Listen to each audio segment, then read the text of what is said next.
I have this player for an extended amount of time, and I'm going to do this until I can't do it no more. And so I think that changes, again, the philosophy of how you recruit, as a coach. So it can have some good and bad effects, but we'll see if it happens. Right now, that one, I kind of hate that players have to sit out a year before they can come back, just because you don't get that year back. You're a year older. You practiced all season. You got some wear and tear, but you haven't really got on the field. And so you're a little rusty, and you kind of hurt your chances at doing other things. So we'll see how this rolls out, if it even rolls out. Yeah, I mean, I think it's got a strong possibility of happening. I think it's because the way college football is going, and Big L looks like he's getting ready to say what I'm getting ready to say. He said college coaches got freedom to do whatever they want. They can up and leave whenever they want. They can tell the player, oh, I'm going to stay. I'm planning on staying, or I'm not going anywhere. The next minute, the next day, they're gone. So players should have the same option. And Big L says college coaches changing teams since forever. No problem. But kids change as a team, and the world is ending. I wonder why. You're right. Give these kids the freedom. They don't get paid nothing. They're not getting paid nothing. Let them go wherever they want to go. If they decide they want to stay 1 year, go somewhere in next year. Now, I think, of course, they're going to have to set some type of guidelines, because you can't be 4 years in college and you go to 4 separate schools. So maybe they need to set some type of limit, maybe 2 or 3 or something like that. But the kids should be able to do what's in their best interest, what's in the best interest of them, what's in the best interest of their family. And I'm 100% for this rule, but I think it's going to completely change the landscape of football, and it's going to pretty much bring a free agency type of feel to college sports, which to me will make it even more exciting. I mean, that's going to give us more stuff to talk about. So I'm 100% with it, and I think it is going to happen, because it's going to also probably mean more money. I think it's going to mean more of a scope onto college sports, which is going to obviously bring more money. So to me, it's a win-win situation. Yeah, I agree. I definitely agree. I think it does do all those things, man. And I'm 100% behind it too, because I think that students shouldn't be penalized for transferring, especially if they're not getting on the field somewhere else or getting on the court somewhere else. They're allowed to go somewhere else and play. I think that's fair. Like, you should be able to go somewhere and play if you got the opportunity to play. Definitely. All right, so I wanted to talk about NBA trade deadlines coming up. There's a lot of people in the news. There's a lot of players that could potentially get traded. So I wanted to get your thoughts on who you think is going to get traded before the deadline. You got DeAndre Jordan. Looks like Kemba Walker was mentioned. George Hill. There's a lot of people out there that have a potential to get traded. But who do you think, maybe like 2 to 3 people you think are absolutely going to get traded? Well, I think Charlotte might pull a bunch of trades, man. I think, and it truly depends on who makes the offer, right? I think Kemba is on the market, and I know Charlotte really doesn't want to trade Kemba, but like, they're in a financial bind right now. They get some terrible contracts out, and the contracts just aren't matching with the performance. You look at the Dwight Howard contract. I think he's making like $19 million a season or something like that. Nicholas Batum is making $21 million a season. All right, like, and by the way, I want to express to people, because people always, when I mention Nicholas Batum, who's a small forward, power forward type player, 3-and-D type player, I remember, this conversation of like why the Warriors go out and pay KD instead of paying, Harrison Barnes this type of money. This is the reason why you do stuff like that, because you don't want to get stuck with a player that you're paid $21 million to that's not worth $21 million. Right? So, they're going to have to package somebody. They're going to have to package Kemba Walker with somebody, hoping that they can unload the contracts. The Knicks have been, like I said, I've heard that the Knicks are a trade partner that they've been looking at. But it's going to be interesting. I think that George Hill might end up in Cleveland. And I know that sounds strange with Cleveland getting IT back and Derrick Rose is coming back now and George Hill kind of playing point guard too. But J.R. Smith has been kind of terrible, like this year and actually last year. And George Hill might be able to come in and slide into that shooting guard position there and kind of play, kind of run with two guards in the backcourt. And it also gives you a better defensive presence because IT is trash on defense. He is pretty bad. Yeah, we so, I think we all know that now. Oh, yeah. I mean, it was funny because I remember having this conversation last season where people was like, oh, IT and blah, blah, blah, blah. And I'm like, you know what? IT is really, really bad on defense. And I'm like, he's just too small. Like, he can't guard anybody. And, and Boston's defense kind of covered him up. But now in Cleveland, you look at Cleveland's defense, like 28th in the league again or something like that. Like, IT is just getting, like, people turn the corner on IT and it's over, right? Or they post him up and it's over. It's like he can't do nothing. He can't even contest a shot. He's too small. Like, he's just there. So they need a bigger guard. And I can see them trying to go after a bigger guard like George Hill or somebody. But JaVale McGee might turn around and end up getting traded.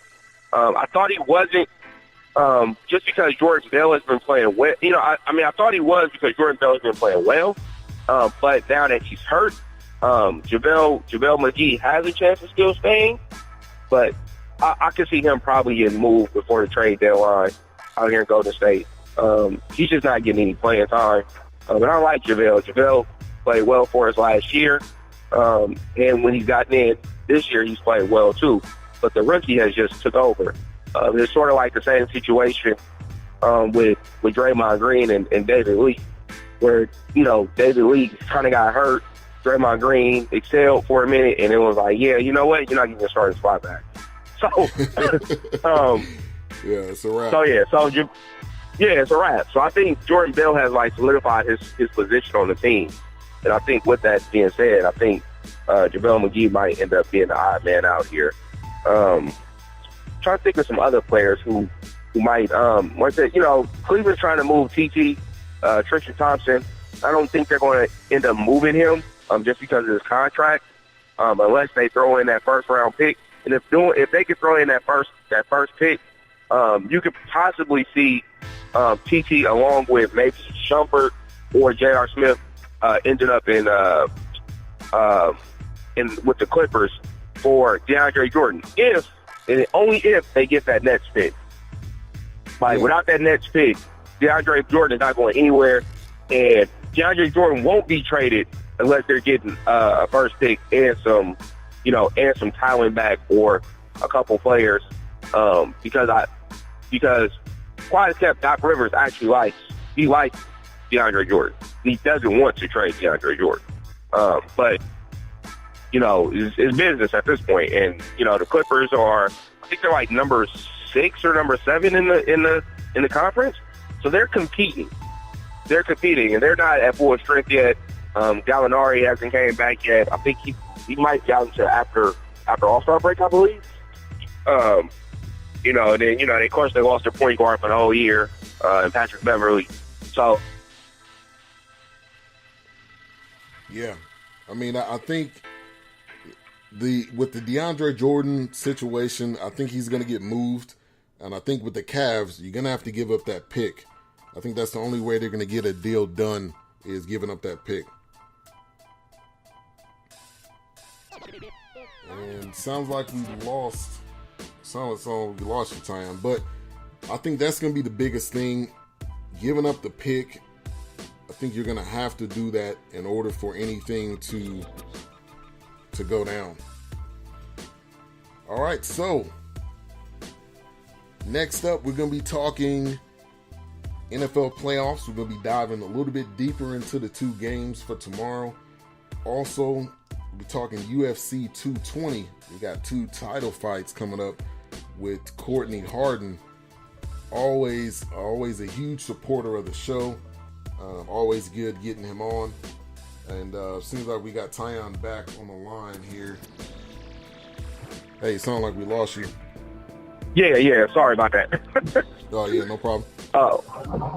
But yeah, go ahead and finish.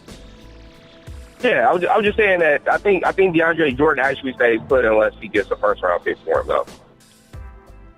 All right. I mean, like I said, I think that pick is the deciding factor in everything. Giving up that pick. But thank you as always for coming on. And the announcement, drum roll please. So the BS3 Sports Show was every other Saturday. Starting next week, it will be every Saturday from 2 to 4 Central Time, which will be 3 to 5 Eastern. I got tired of this every other week. I'm sure y'all was probably confused on when is the show coming, and I had to try to share it out as much as possible. But that's the huge announcement. Going back to every single week. So starting next week from 2 to 4 Central Time, you'll be hearing us, BS3 Sports Show, every single week. Appreciate all the supporters. Appreciate Mocha Bella, Big L, everybody in the chat room. I'm just glad to be back to doing this every single week. But appreciate you, Tyjun. Actually, I got Courtney Harden on the next line, so I'll talk to you later. For sure, man. Have a good one. I'll see you next week. Tell Courtney I said what's up, or you probably hear me. What's up, man? We got to do it again. Definitely. Later. All right, later. All right, next up, we got Courtney Harden on the line. Huge supporter of the show. He has his own show called The Real Deal. But what's going on? What's up, man? Thanks for letting me come on to the show. I'm excited. Once again, I was a big supporter. Just got done doing my show like literally a couple of minutes. So yeah. I said, hey, we've been talking almost the same thing. So thank you for letting me come on to the show. Definitely, man. It's been a long time coming, man. We've been trying to work out the scheduling, been trying to work out getting you on. So I'm great. I'm great to have you on the show. Also, we got Ralph in the chat room. Ralph is a supporter of both of our shows. He's in the chat room. Just had Tyjun on the line. Who else we got in the chat room I didn't mention? I think that's everybody.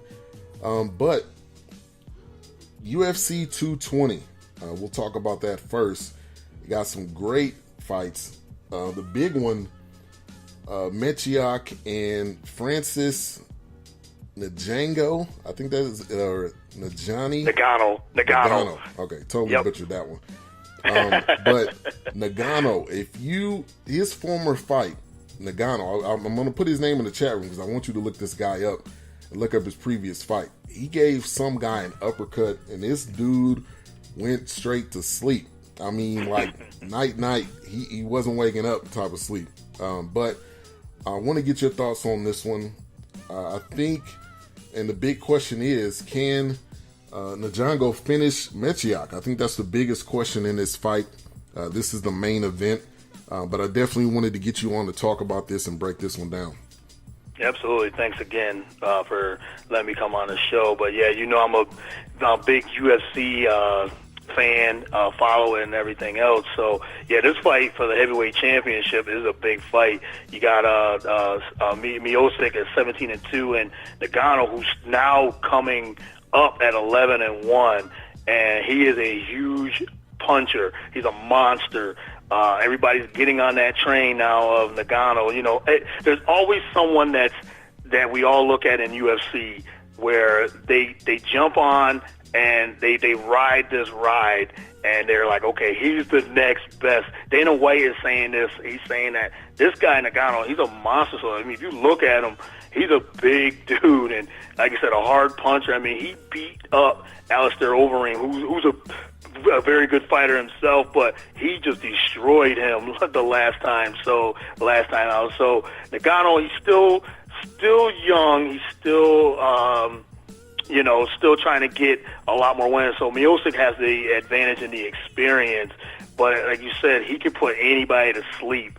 I'm picking Miocic though in this fight, because I think Ngannou, I think there's too much hype for him going into this fight, and a lot of people